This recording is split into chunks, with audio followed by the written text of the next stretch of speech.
From the JAMA Network, this is JAMA Clinical Reviews, interviews and ideas about innovations in medicine, science, and clinical practice.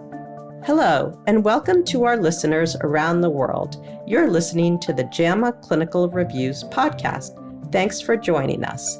I'm your host, Dr. Karen Lasser, Professor of Medicine at Boston University and Senior Editor at JAMA.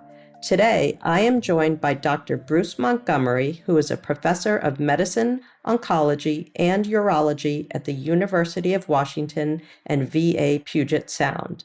We'll be talking about prostate cancer. Welcome, Dr. Montgomery, to this JAMA Clinical Reviews podcast. Dr. Lasser, thanks very much for the opportunity to talk to you and the listeners about this really important topic. I'm very much looking forward to it. It's a pleasure to have you. To begin with, how common is prostate cancer, and what are the risk factors for prostate cancer? Prostate cancer is the most common solid tumor in the United States. About 300,000 men a year are diagnosed with the disease, and this is the number one malignancy worldwide as well. The thing about it, which is a little bit different for prostate cancer, is that not everyone who gets the disease is really at risk of passing away from it, even in some cases without any therapy. So what is sometimes referred to as the lethality rate is relatively low compared to things like pancreatic cancer and lung cancer. So it is a big public health problem, and we spend a lot of time trying to define who's at risk and who isn't at risk for actually having this disease shorten their life. So risks for getting prostate cancer are pretty broad. So prostate cancer has about a 50% component of it which is inherited. Now, that doesn't mean that 50% of men carry a gene that we can say, okay, that gene is causing prostate cancer. There are some genes like BRCA2, for example, is something that really puts men at significant risk for developing prostate cancer.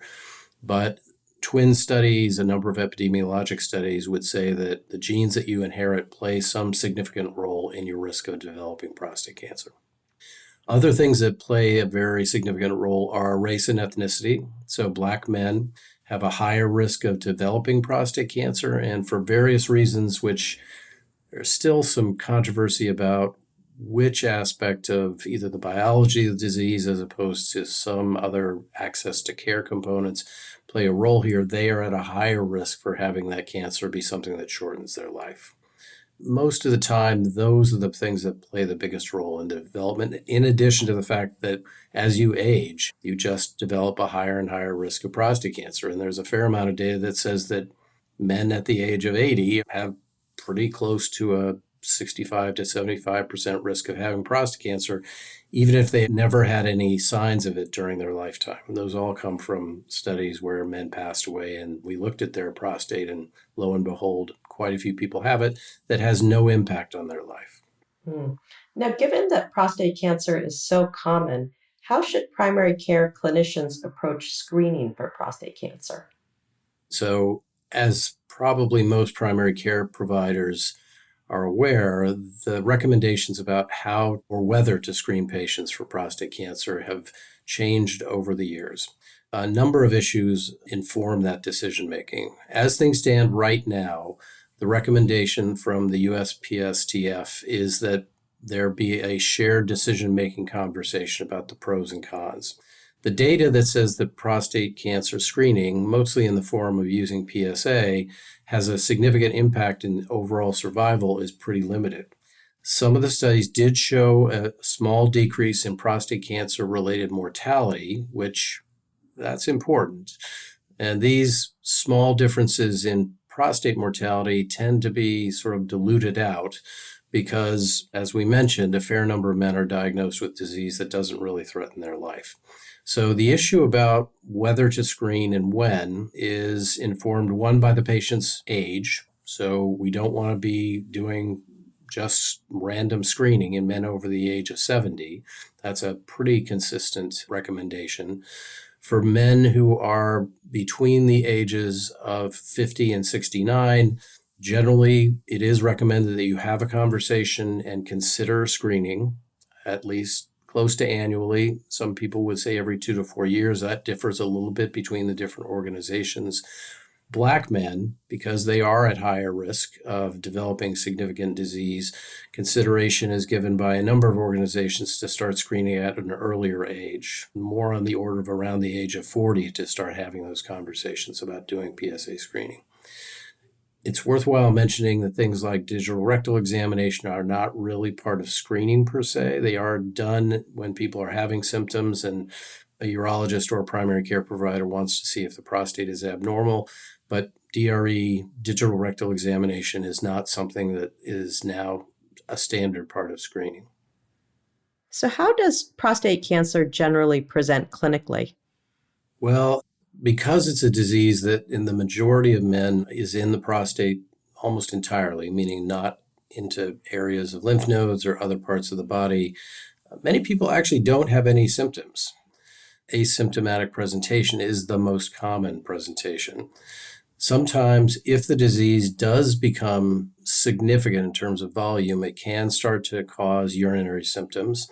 That's related to obstruction to urine flow by the prostate itself, and that men have a slow stream, they have to bear down to go to the bathroom. Those are signs that are not specific. That happens to men as their prostate enlarges over time, and that's part of the discussion about PSA screening is as men age, their PSA goes up a little bit, and that is related to the fact that the prostate becomes larger as time goes on. So those symptoms are not specific, but they are something that we do see in men who develop significant prostate cancer. So how do you risk stratify patients with prostate cancer once they're diagnosed? That's really an important question because our decisions about therapy are entirely dependent on this idea of risk stratification. And so risk stratification is risk of the cancer not being cured by definitive therapy, risk of the cancer getting out of the prostate at the time of the diagnosis, or relapsing down the road. So there are a number of factors that play into this. One of them is what is called Gleason grade or grade groups. What that means is when you look at the prostate tissue under the microscope, you then grade it based on whether it looks like almost normal prostate tissue as opposed to a cancer that has no distinguishing features at all and you can't tell where it started. So that very anaplastic or differentiated version would be called Gleason 5. And the version that looks almost like normal prostate is Gleason 1. And what we do is the pathologists, really put the two most common patterns together. And what the first number is the most common pattern. And then the next number is the next most common pattern. And you add them together. Those are then grouped into these grade groups. And so grade group 4 and 5, these are anaplastic tumors, high risk of getting out of the prostate. Lower grade, the lowest grade really is grade group 1, which is Gleason 3+3. Those men have very low grade disease and is at very low risk for getting out of the prostate. So that's one thing.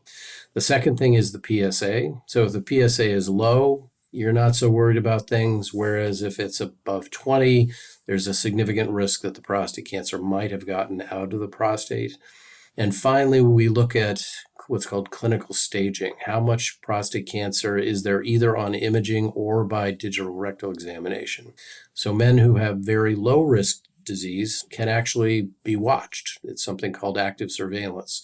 What that means is we don't do anything. And that is, I know it sounds sort of counterintuitive, but the idea is we know from randomized studies that men with that kind of disease have a very low risk of dying of their cancer, on the order of 0.1%. Those men can be followed, and without the toxicities of therapy, which otherwise they have immediately. Whereas those men with high-risk disease, those are men who really do need to be treated. There are various considerations there as to whether surgery or radiation is the right thing.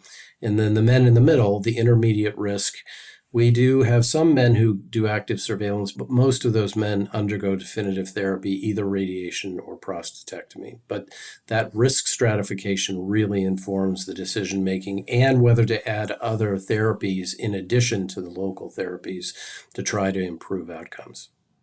Yeah, so to summarize, risk stratification incorporates the patient's life expectancy, the Gleason score, the tumor size, and the PSA level, correct? Correct. And thank you for pointing that out. Life expectancy clearly plays a big role here, and the decisions about what to do. If somebody has significant comorbidities, they're much older, prostate cancer is not usually a disease, even if it's high Gleason grade, that is likely to cause their death within the next 5 years. So making decisions for somebody who has a life expectancy of less than 5 years is different than somebody who has a life expectancy of 10 years or more. Yes. Now, I think you covered this a bit already, but just to summarize, what is the most effective therapy for localized prostate cancer? That's a great question because this is a controversy that we discuss a great deal. There's never been a randomized study that says radiation or surgery is better for a specific patient. Generally, the idea is that the side effects of the therapy are different, and the risks, for example, of an older gentleman undergoing general anesthesia, particularly if they have significant comorbidities, is clearly different than undergoing radiation therapy. So we really tailor the therapy to the patient in terms of age, comorbidities, what they are most comfortable with in terms of long-term toxicities, because generally there are some, no matter which of the treatment options that you use. I think that the details of the different types of radiation, for example, this is an area that has gotten a lot of work over the last 10 to 20 years. There are many different variations on radiation therapy, which each have their pros and cons. But in the big picture, the surgery versus radiation question is mostly tailoring it to the patient and their wishes in terms of toxicities. Sure. Now, what is considered first-line treatment for newly diagnosed metastatic prostate cancer? So metastatic prostate cancer, this is the group of men who really are at risk for the disease shortening their lives, because it means that the cancer has gotten out, typically into lymph node or bone, occasionally into other areas. And this is a cancer that cannot, most of the time, really be treated by local therapy, but needs some systemic therapy. So greater than 90% of the prostate cancers that present in this way are what are called adenocarcinomas. Adenocarcinomas are dependent on hormone signaling, and we have known this for quite some period of time. So by reducing the hormone, and the hormone we're really talking about is testosterone, you can cause prostate cancer to regress. And most of the time, we're not killing a lot of prostate cancer with hormonal therapy, but we can take it out of the cell cycle so it's not proliferating. We can make tumors shrink.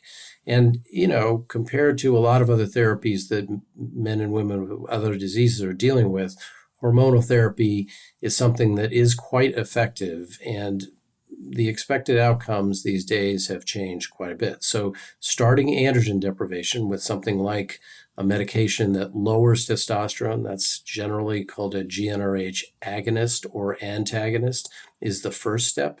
Then the question is, should we add other medications into the mix? Because one of the biggest steps forward that we have made over the last 5 years is the fact that we figured out that starting some of these additional drugs that better suppress hormonal signaling can really actually add years to men's lives if they're used at the very inception or development of metastatic prostate cancer. And one of the things that we're really enthusiastic about is trying to make sure that every man with a new diagnosis of metastatic prostate cancer is given the opportunity to have more than just androgen deprivation, because we know those can be really life-prolonging therapies. The thing is, though, men with metastatic disease, the vast majority of the time, are on hormone therapy for the rest of their life. And so indefinite hormonal therapy is part of the treatment paradigm going forward. Sure. And I know you covered this a little bit already, but can you talk a little bit about the prognosis for patients with different presentations of prostate cancer? Yeah, that's really important, because anytime a patient gets a diagnosis of cancer, the fear is that this is something that's really going to have an impact on the quality and duration of their life. About 30 some odd percent of men who have low-grade disease that isn't very large in terms of volume, they can be watched, active surveillance, and those patients have nearly 100% 5-year survival. So in that group of men, that really, the vast majority of the time, does not have an impact on either the quality or the quantity of life. On the other hand, when men present with metastatic prostate cancer, when we look at the whole group, at 5 years, somewhere about 40% of them will still be alive. One of the things that I think does deserve reemphasis, however, is that we have extended median survival significantly. When I started in medical oncology, the expected survival was 2 to 2.5 years. Now it's on the order of between 5 and 7 years, and some men live significantly longer with some of the new medications that we brought to the clinic. That's great news. Is there anything else generalists should know about prostate cancer that we haven't talked about yet?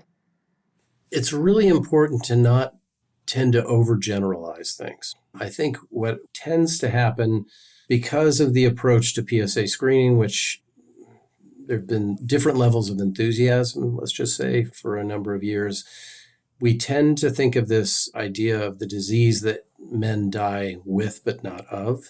And that is true for a substantial proportion of men. On the other hand, there are these other men who really have a significant disease that does need to be found, and it does need to be treated more aggressively. And I think that what we really want to reemphasize is that these men can live a significant period of time, even when they have metastatic disease. And because the therapy is so effective, even when men are quite ill, we can bring them back to a significant quality of life, even though they look as though things are really not going to be very positive in terms of outlook for them. So I think what I would strongly recommend is that you look at each patient individually. That's what we all do, but avoid overgeneralization, because it's absolutely true.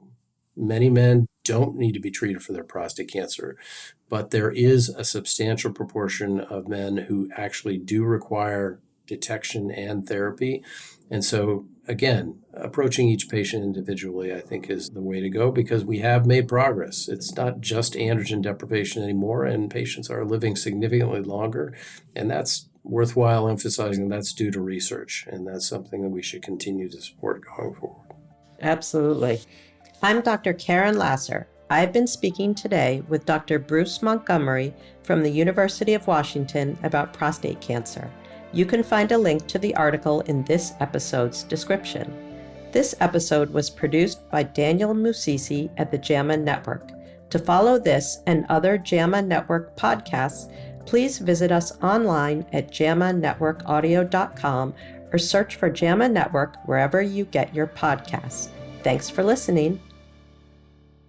This content is protected by copyright by the American Medical Association with all rights reserved, including those for text and data mining, AI training, and similar technologies.